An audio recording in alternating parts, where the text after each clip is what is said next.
तिकडे पुण्याच्या मावळ तालुक्यातील थुगाव परिसरातील पवना नदीपात्रात एक धक्कादायक घटना घडली। प्रथमेश शिंदे, अश्विन भालेराव आणि आयान शेख यांचा मृत्यू झालेला आहे। रविवारी सुट्टी असल्यामुळे हे तिघेही पवना धरण परिसरामध्ये फिरण्यासाठी आलेले होते। सध्या वाढत असलेल्या उकाड्यामुळे त्यांना नदीच्या पात्रात पोहण्याचा मोह आवरता आलेला नाही।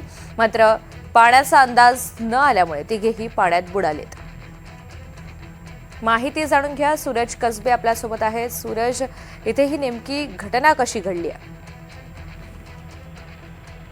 आपण पाहिलं तर मावळ तालुका पर्यटन तालुका म्हणून ओळखला जातो। पर्यटनाचा आनंद घेण्यासाठी वेगवेगळ्या भागातून पर्यटक या परिसरामध्ये येत असतात।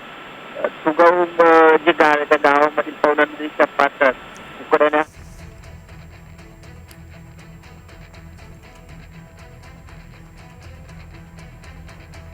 सूरज, काही तांत्रिक अडचणीमुळे आपला आवाज पोहोचू शकत नाहीये।